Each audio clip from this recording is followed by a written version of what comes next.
Yeah. Welcome back to another episode on the IAM MOOK podcast. I am your host, Mook. I guess you can think of this episode as a part 3. In episode 10, I used religion, spirituality, science, and some analogies to help explain how and why we are not human, which led us to an important question. If we are not human, then what are we? And it was this question that was answered in episode 11. So, if you haven't listened to either of the episodes, definitely go and check them out. Last episode, we left off with the understanding that we are beings of energy, or whatever other names you wish to call it. Essentially, we are not these bodies. We use this form as biological vehicles to simulate and experience reality through a distinct perspective, the human perspective.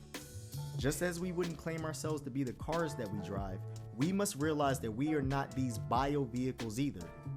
Now, before I continue, I must remind you that this is an open conversation.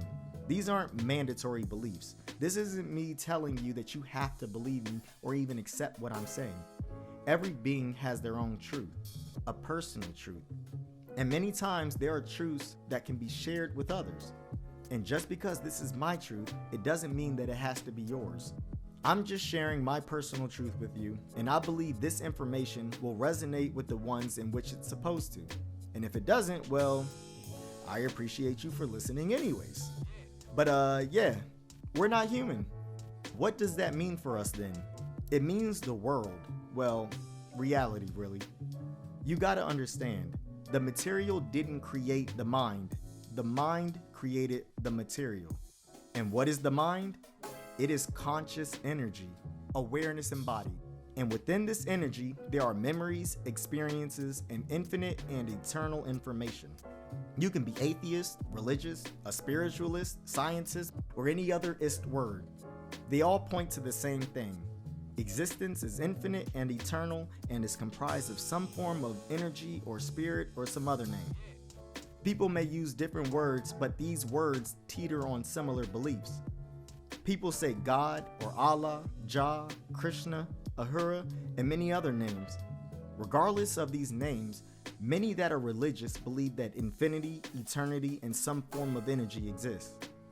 Even in math, calculus for example, which many of you probably dislike, we solve problems such as figuring out what is the limit of a function as x approaches infinity. Some may see it as the limit of a being as it approaches the source. Either way, there's an understanding that infinity exists, along with other mathematical formulas that are used to understand energy. Hey, philosophers have their valid arguments too. And scientists have explained to us that energy can never be created nor destroyed, only converted from one form to another. I don't see any of these ideas or beliefs as solely correct or incorrect.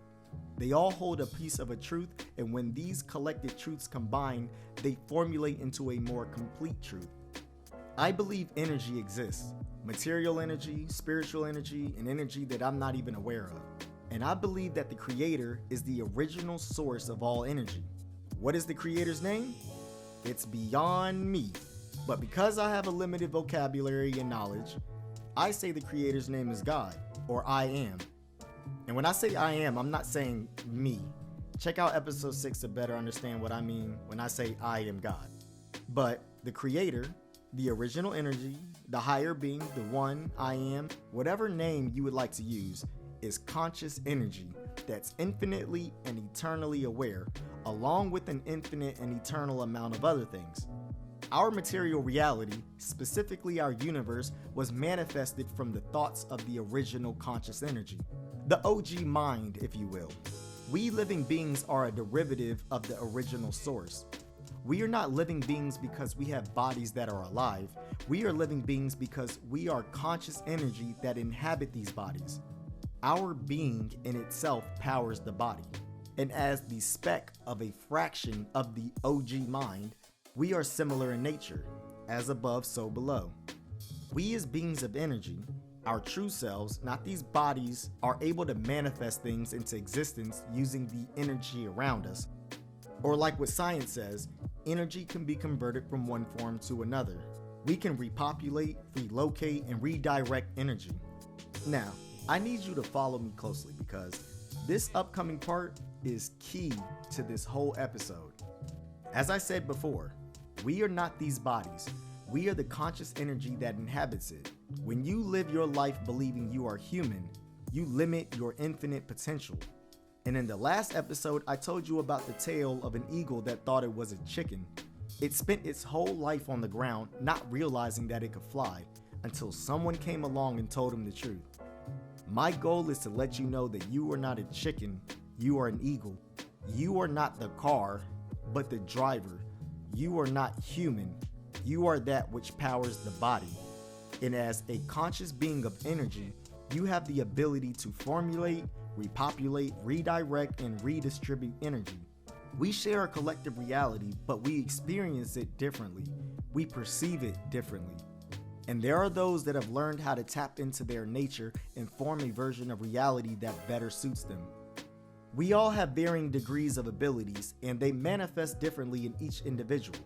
But many of us, I dare say a majority of us, have a shared ability. We have the ability to manifest the things we focus on. You don't believe that you have abilities? Okay. Why do you have deja vus? Why are you able to sense when there's danger?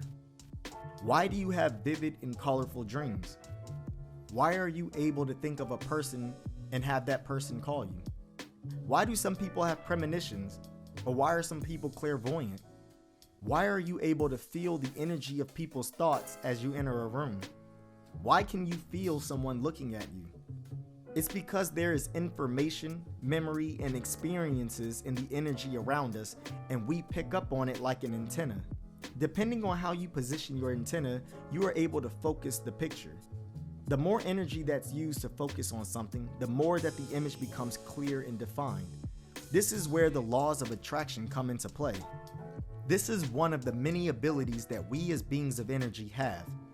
The more you concentrate your attention, energy, purpose, and focus on something, the clearer it becomes in your life. It manifests. But this ability can be a curse as well. There are people that think negatively a majority of their life. They see people as untrustworthy, they see the world as a horrible place, or they're consumed in the dramas of other people's lives. A majority of their energy is focused on the negative, so their reality becomes negative. It becomes a dark, disgusting, lonely, and sick place. You are a walking, energetic magnet. The more negativity you focus on, the more the universe will provide it for you. The universe doesn't see things as good or bad. It sees what the energy is being focused on, and it provides more of it. You attract what you focus your energy on. If you think about bad things and negative things, the universe will hand you more of it. If you think about positive things and positive outcomes and focus your energy on creating a more positive environment in your life, then you will attract it. Because why else are you focusing so hard on it if that's not what you are interested in? It's the laws of attraction. We go to school and learn how to take tests, memorize answers, and learn how to fit into society. Human society. We lose our true identities, or should I say we are not correctly informed of our identities. Our major focus is on distractions. We are focused on money, bills, war, entertainment, sexual desires, and a majority of other limited materials. If you want to enjoy the life of a human, that's fine. You're free to do that. But understand that you are not human, and you can obtain more than you realize. You are more than you realize.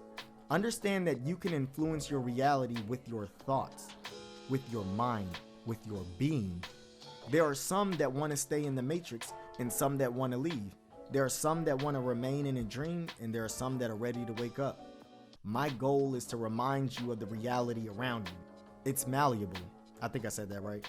And your personally perceived reality is affected by the focus of your energy. Regardless if you are stuck in the matrix or in a dream or in some other type of reality, you have the ability to shape the reality you are in. Break away from the distractions sometimes and focus on yourself, and you may find this to be true. The all is mind, man. The universe is definitely mental.